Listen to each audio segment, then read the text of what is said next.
मुंबई में एक अच्छे और सच्चे शायर के तौर पर अपनी जिम्मेदारियां निभा रहे हैं। उर्दू मुशायरों में और फिल्म इंडस्ट्री के बहुत से शोबों में अपना काम इस अंदाज से कर रहे हैं कि आपके इलाके की, आपकी सरजमीन की नुमाइंदगी बहुत ही अच्छे और सच्चे अंदाज में करते हुए आपके इलाके का नाम रोशन कर रहा है वो नौजवान, जिसे हम और आप सब मिलकर एक ऐसे नाम से जानते हैं जिसके बारे में मैं ये बताऊं कि आलम निजामी किसी तारुफ का मोहताज नहीं है। वो नौजवान जिसने बहुत कम वक्त में कामयाबी की बहुत सी मंजिलें तय की हैं, मोहब्बतों के जज्बात हो या आज के अहद की सच्चाइयां, उसके गजल का शेर बनकर इस अंदाज से पेश की जाती हैं कि वो मुशायरे की कामयाबी की जमानत बनती हैं। मैं मुबारकबाद पेश करते हुए आलम निजामी से गुजारिश कर रहा हूं कि तशरीफ लाएं और अपने कलाम से नवाजें। जनाब आलम निजामी। अस्सलाम वालेकुम हज़रात। पहली बार अपने दयार में उतरौला के इस मुशायरे में मेरी हाज़िरी हुई है, जिसके लिए आपके महबूब रहनुमा मोहतरम मोहम्मद अनवर महमूद ख़ान साहब और निज़ामुद्दीन ख़ान साहब का बहुत ममनून हूँ, मशकूर हूँ। और ख़ुसूसियत के साथ इमरान प्रतापगढ़ी साहब, शाहिद महमूद साहब का भी बहुत ममनून हूँ। शाहिद भाई से मेरी मुलाकात मुंबई में हुई और उनसे मिलने के बाद मुझे यह एहसास हुआ कि हमारे उतरौला बलरामपुर के लोग भी अपने फ़नकारों से, अपने शायरों से मोहब्बत करना जानते हैं। अपना सफ़र शुरू कर रहा हूँ। हर शायर अपने अपने अंदाज में शायरी करता है, ये पैमाना आपको तय करना होगा कि किस शायर को किस तरह सुनना है। नदीम फर्रुख साहब बहुत अच्छी निज़ामत फरमा रहे हैं। मैं मतला पेश करता हूँ। इरशाद इरशाद। जी भाई सुनिए भाई सुनिए, अब तवज्जो इधर हो जाए। ये पैसा महक रही है, ये गगन महक रहा है, ये फज़ा महक रही है, ये गगन महक रहा है, ये पैसा महक रही है, ये गगन महक रहा है।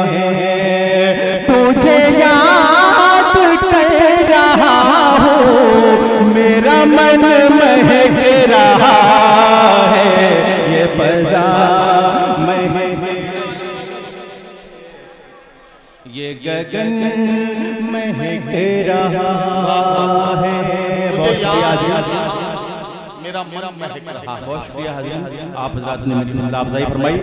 इमरान प्रतापगढ़ी साहब के हवाले से शेर पढ़ रहा हूँ, बतौर खास मुलाज़ा फरमाएं। अनवर भाई आपकी चाहता हूँ, मुलाज़ा फरमाएं। ये फज़ा महक रही है, ये गगन महक रहा है। जिस दिन से इस वतन में अजदाद मेरे आए, जिस दिन से इस वतन में अजदाद मेरे आए, उस दिन से इत्र बन गए, उस दिन से इत्र बन गए, ये वतन महक रहा है, ये फज़ा महक रही है, ये गगन महक रहा है। क्या ये मुशायरा अभी तक मुशायरा नहीं बना है। मैं बहुत देर से महसूस कर रहा हूँ कि इस मुशायरे में गर्मी क्यों नहीं पैदा हो रही है, लेकिन अगर इस मुशायरे में कोई खराबी है तो सिर्फ माइक की खराबी है। अगर माइक का मामला ठीक हो जाए तो ये मुशायरा अभी बन सकता है। एक शेर पेश करता हूँ, मेरा ईमान है, मेरा यकीन है कि शेर पर कोई खामोश नहीं बैठेगा। ये फज़ा महक रही है, ये गगन महक महक रहा है। मेरी कब्र में फरिश्ते मुझे देख कर ये बोले, मेरी कब्र में फरिश्ते मुझे देख कर ये बोले, ये मोहम्मदी है इसका तो कफन महक रहा है, ये फज़ा महक रही है, ये क्या कहना, क्या कहना। हाँ हाँ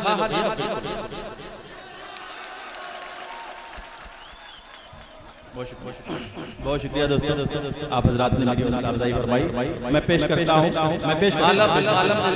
यहाँ तमाम उतरला के अलावा भी इतराब से बहुत सारे लोग आए हैं, तुलसीपुर से, पचपड़वा से बहुत सारे लोग हैं। पचपड़वा से डॉक्टर गयासुद्दीन साहब और हमारे रईस भाई आपको दुआओं से नवाज रहे हैं। मुशीर पप्पू साहब तुलसीपुर से हैं, आपको दुआओं से नवाज रहे हैं। इन तमाम मतलब दोस्तों की मोहब्बतों के साथ आप आज की रात अपने कलाम की खुशबू बिखेर रहे हैं। मैं आपका बहुत शुक्रगुजार। बहुत शुक्रिया दोस्तों, आपने मेरी हौसला अफजाई फरमाई। पेश कर रहा हूँ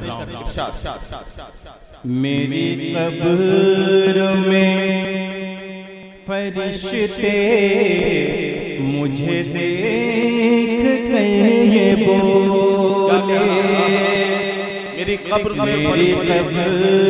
में फरिश्ते मुझे देख कर बोले, ये मोहम्मदी है इसका तो कफन महक रहा है, ये फज़ा महक रही है, ये गगन महक रहा है।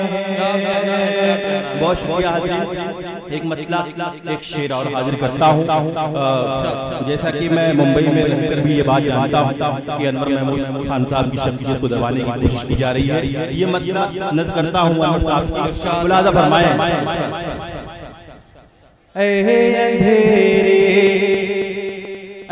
अंधेरे रोशनी की ज़द पे आना छोड़ दे,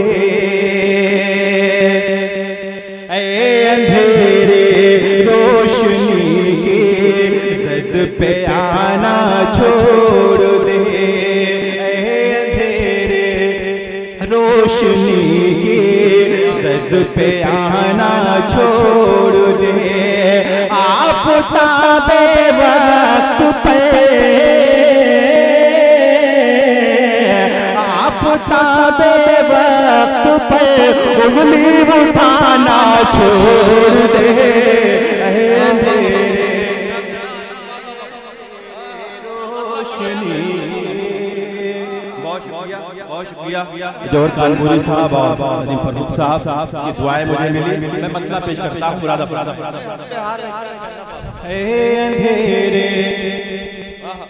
अंधेरे रोशनी की ज़द पे आना छोड़ दे, आप ताबे वक्त पे, आप ताबे वक्त पे उंगली उठाना छोड़ दे, अंधेरे रोशनी की ज़द पे आना छोड़ दे। हजरात, उर्दू मोहब्बतों की ज़बान है और इस ज़बान में मोहब्बतों की बातें होनी चाहिए और हमारे मुशायरों से कौमी एकजहती भाईचारे का पैगाम जाना चाहिए। हर मकतबे फ़िक्र के लोग यहाँ मौजूद होते हैं। 4 मिसरे नदीम फर्रुख साहब आपके हवाले से पेश करता हूँ। फरमाया, वतन को जब भी, वतन को जब भी जरूरत पड़ेगी ये आलम है, वतन को जब भी जरूरत पड़ेगी ये आलम लहू का आखिरी कतरा भी नजर कर दूंगा, लहू का आखिरी कतरा भी नजर कर दूंगा।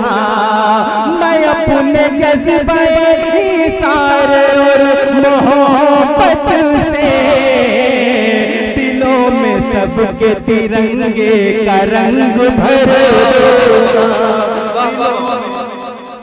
दिलों में सबके, दिलों में सबके मैं अपने जज्बे सारे और मोहब्बत से दिलों में सबके तिरंगे का रंग भर दूंगा, दिलों में सबके। अनवर भाई, जब किसी घर में किसी बेटे की बच्चे की विलादत होती है तो एक बाप कहता है कि मैं अपने बेटे को डॉक्टर बनाऊंगा, कोई कहता है कि इंजीनियर बनाऊंगा। एक सच्चा हिंदुस्तानी जो होता है उसके अपने जज्बात क्या होते हैं, पेश करता हूं दोस्तों, बुलाता फरमाए। सुलगती रेत पे, सुलगती रेत पे चलना उसे सिखाऊंगा, सदाकतों का, सदाकतों का सबक रात दिन पढ़ाऊंगा, उसे बनाऊंगा हेमंत कर करे की तरह, उसे बनाऊंगा हेमंत कर करे की तरह। मैं अपने बेटे को मोदी नहीं बनाऊंगा। वाह वाह वाह वाह। उसे बनाऊंगा हेमंत करकरे की तरह, मैं अपने बेटे को मोदी नहीं बनाऊंगा। ये दो नाम अलामतों की तौर पर इस्तेमाल किया आलम निजामी ने। एक अलामत है सच्चाई की और एक अलामत है उस फरेब की जो फरेब इस 120-25 करोड़ की आबादी वाले मुल्क के अवाम को दिया गया। इस फरेब की अलामत के तौर पर एक नाम इस्तेमाल किया गया। आलम निजामी का बहुत शुक्रिया कि उन्होंने बहुत ही खूबसूरत अंदाज में अपने कलाम से नवाजते हुए हमारे मुशायरे को बुलंदियों तक पहुंचाया। मैं उनका शुक्रगुजार हूं।